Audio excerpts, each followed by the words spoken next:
Today's topic for the Texas real estate exam is the Seller Financing Addendum.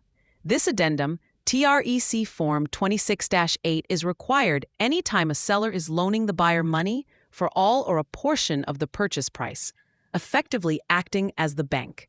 The exam will test your understanding of the key documents created by this addendum and the rights and obligations of both the buyer and seller. First, the addendum calls for the creation of a promissory note. Think of the promissory note as the detailed IOU from the buyer to the seller. It is the buyer's explicit promise to repay the loan.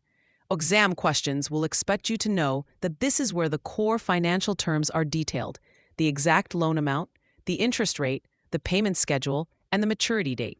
For instance, a question might describe a scenario where a buyer and seller agree to a 5% interest rate with monthly payments over 15 years. The Seller Financing Addendum is the form used to document these specific terms, which are then formalized in the promissory note itself.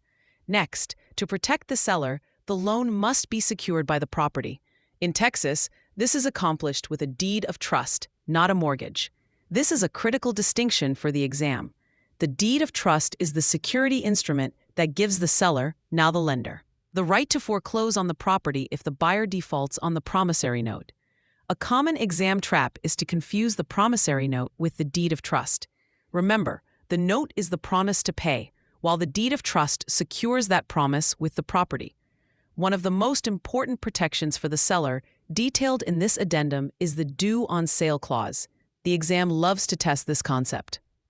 This clause states that if the buyer sells or transfers ownership of the property without the seller-lender's permission, the entire remaining loan balance becomes immediately due and payable.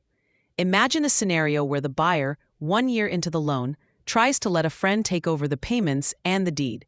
The due on sale clause prevents this and protects the seller from having their loan assumed by an unknown, unvetted individual. The addendum also provides the seller with time to review the buyer's credit. The seller has a specified number of days after receiving the buyer's credit documentation to approve or reject them. If the seller finds the buyer's credit unacceptable within that time frame, they can terminate the contract and the buyer's earnest money will be refunded. You might see a question asking, what happens if the seller doesn't approve the buyer's credit report? The correct answer involves terminating the contract according to the addendum's provisions. The down payment amount is also clearly stated, which directly impacts the seller's risk.